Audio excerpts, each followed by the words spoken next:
Hai semuanya, gue Philip dan di video ini kita akan sama-sama belajar tentang apa itu reksadana, jenis-jenis reksadana, dan apa aja yang kita perlu perhatiin pada saat kita investasi reksadana. Dan juga gimana caranya kita bisa dapat untung lewat investasi reksadana. Pernah nggak sih kalian ngerasa pengen investasi tapi nggak punya cukup waktu atau nggak ngerti nih gimana caranya ngelola portfolio kalian sendiri? Nah, kalau misalkan kalian ngalamin ini, reksadana bisa jadi jalan keluar buat kalian. Di chapter sebelumnya, kita udah mengibaratkan reksadana itu kayak es buah. Jadi kalau misalkan tukang buah itu akan milihin nih buah-buahannya. Nah, di reksadana itu yang milihin buahnya itu namanya adalah manajer investasi. Jadi dia akan milihin nih instrumen apa yang kira-kira cocok buat diinvestasiin. Nah, mereka akan mengelompokkan beberapa instrumen investasi seperti saham, obligasi, dan pasar uang yang cocok sama kamu. Nah, manajer investasi ini juga udah punya sertifikasi dan punya pengalaman, udah pastinya dalam bidang investasi. Dan reksadana juga beragam. Ada 4 jenis reksadana. Reksadana pasar uang, reksadana obligasi, reksadana campuran, dan reksadana saham. Reksadana pasar uang itu sebenarnya adalah resikonya paling rendah, karena dalam reksadana pasar uang, mayoritas dari dana itu ditempatin di instrumen pasar uang seperti deposito, yang punya resiko paling rendah. Sementara reksadana obligasi memiliki resiko yang cenderung sedang atau moderat. Nah, kalau reksadana saham, itu resikonya termasuk paling tinggi. Sedangkan kalau misalkan reksadana campuran itu tingkat resikonya ada di tengah-tengah nih, antara reksadana saham sama reksadana obligasi. Dalam berinvestasi di reksadana saham atau obligasi, ada yang namanya ketentuan alokasi dana, di mana minimal 80% dana ditempatkan di instrumen saham atau obligasi. Sementara sisanya 20% itu dialokasiin ke efek yang lainnya. Sebagai contoh, kita milih misalkan investasi di reksadana saham. Artinya minimal 80% dari dana tersebut masuk ke efek saham. Nah, sementara sisanya 20% itu adalah dialokasiin ke efek obligasi atau pasar uang. Nah, pembagian porsi ini bisa kamu cek di fun fact sheet. Nah, ada juga yang namanya reksadana campuran. Sesuai dari namanya, investasi ini mencampur ketiga instrumen tersebut dengan komposisi yang relatif merata, atau nggak ada yang melebihi 79%. Nah, seiring dengan perkembangan zaman, muncul reksadana indeks dan reksadana syariah. Performance dari reksadana indeks mengikuti indeks saham, seperti LQ45 atau indeks obligasi. Sementara, reksadana syariah itu dijalankan dengan prinsip-prinsip syariah di pasar modal. Walaupun banyak macam reksadana, tapi semuanya punya persamaan.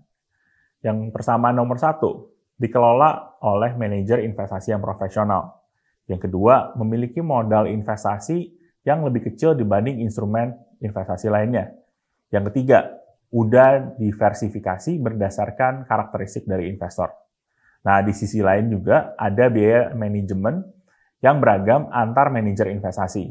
Namun, dengan berbagai kelebihan yang ditawarkan reksadana, biaya yang dikeluarkan relatif lebih murah jika dibandingkan kemudahan yang kamu dapatkan dalam berinvestasi.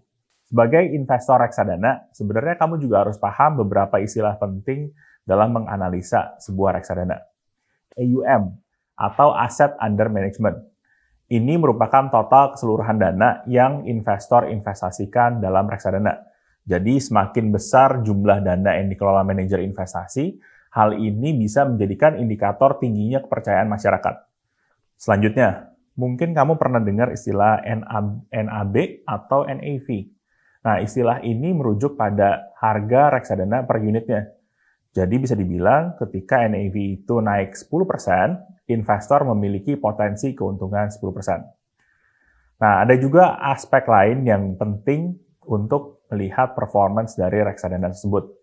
Misalnya adalah CAGR, yang digunakan untuk melihat pertumbuhan rata-rata harga reksadana per tahunnya.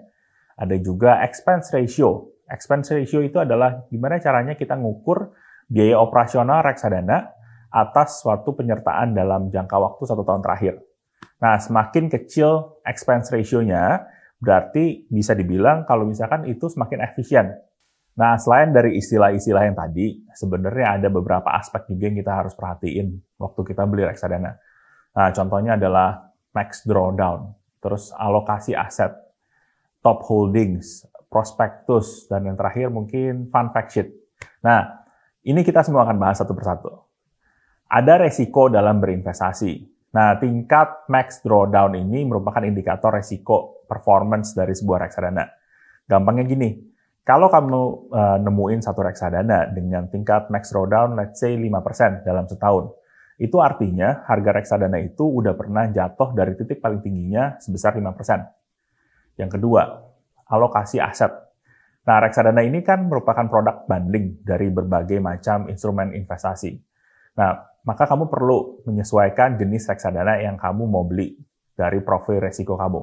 Misalnya, kalau misalkan kamu punya profil risiko yang rendah, kamu bisa pilih reksadana pasar uang. 3, ada yang namanya top holding. Nah, habis kita tahu alokasi asetnya kemana aja, kita perlu lihat lagi lebih dalam, terutama dalam pengalokasian aset terbesar yang membentuk reksadana tersebut. Kemudian ada yang namanya prospektus. Sebenarnya ini sama kayak saham. Jadi reksadana juga punya prospektus pada saat pertama kali diterbitin. Nah, di dalam prospektus ini kamu bisa dapetin informasi tentang produk reksadana ini. Mulai dari siapa sih manajer investasinya sampai ke alokasi biaya. Nah, yang terakhir ada yang namanya fund fact sheet, yang merupakan laporan bulanan yang berisi segala informasi dan performance tentang reksadana tersebut. Oke, tapi gimana caranya reksadana ini bisa kasih kamu keuntungan? Nah, jadi setiap reksadana ini punya indikator yang namanya NAV, atau sederhananya itu harga reksadana per unit. Nah, ini yang akan jadi tolok ukur keuntungan dan kerugian investor. Kenaikan NAV disebabkan oleh kenaikan harga instrumen di portfolio reksadana, dan juga penerimaan bunga dari instrumen yang terdapat di dalam reksadana. Nah, ketika harga instrumen dan bunga dalam satu bundle reksadana itu naik, maka nilai NAV-nya juga akan naik. Nah, kalau misalkan NAV itu naik setelah kita melakukan pembelian, nah di situ sebenarnya kita dapat keuntungan alias capital gain. Kamu udah paham cara ngelihat keuntungan reksadana yang kamu dapetin. Nah, sekarang pertanyaannya adalah, gimana caranya supaya untungnya maksimal? Ya, gampangnya sih sebenarnya beli aja pada saat murah, terus jual pada saat harganya tinggi. Nah, tapi kalau di reksadana, aktivitas kayak gini dibantu nih sebenarnya sama manajer investasinya, supaya return-nya itu bisa maksimal. Jadi, kamu sebenarnya cuma perlu investasinya rutin. Nggak perlu pusingin harga instrumennya, karena dikerjain sama manajer investasi. Kamu bisa asumsiin kalau nilai investasi kamu bakal tumbuh. Harga reksadana mungkin naik turun, tapi dengan kamu rutin berinvestasi, kamu bisa dapetin harga rata-rata yang lebih oke. Nah, strategi yang barusan dijelasin ini namanya adalah dollar cost averaging atau DCA. Nah, secara sederhana, DCA ini bisa dibilang strategi investasi rutin tanpa perlu kamu ngeliatin posisi harga reksadana tersebut. Jadi kalau harganya lagi murah, kamu bisa dapat unit yang lebih banyak. Nah, tapi kalau misalnya harganya lagi mahal, kamu bisa dapat unitnya yang lebih sedikit pastinya. Nah, tapi secara value tetap aja terjaga. Nah, inilah kenapa DCA ini bikin kita sebenarnya nggak usah musingin soal harga. Nah, ini beda banget sama lump sum, alias strategi nabung dana langsung nih dalam jumlah yang gede. Ada beragam opsi reksadana yang sebenarnya bisa bikin kita lumayan pusing juga sih sebenarnya untuk milih. Tapi tenang aja, zaman ini kan sekarang udah mulai canggih.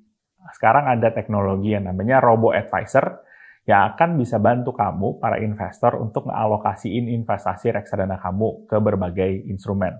Di awal, si robo-advisor ini bakal kasih kamu beberapa pertanyaan tentang tipe investor apakah sebenarnya kamu. Nah, pertanyaan ini diajuin supaya si robo-advisor ini bisa kenal profil resiko, terus usia, tujuan investasi. Nah, supaya dia bisa nyimpulin instrumen investasi apa sih sebenarnya yang cocok buat kamu. Nah, kalau kamu penasaran untuk lihat profil resiko kamu, langsung aja download aplikasi Bibit yang bisa bantu kamu untuk merancang portfolio investasi reksadana yang cocok buat kamu. All in all, dari chapter ini kita belajar kalau reksadana itu emang bisa jadi alternatif investasi buat kamu yang mungkin sibuk atau belum pede untuk ngelola portfolio kamu sendiri, karena pengelolaan reksadana itu sebenarnya dibantu oleh manajer investasi. Nah, selain itu, jenis beragam dan bisa disesuaikan dengan profil risiko kamu. Dan supaya kamu dapat keuntungan yang maksimal, kamu bisa nabung rutin juga dengan strategi DCA atau Dollar Cost Averaging, dan juga manfaatin feature robo-advisor yang udah ada di Bibit.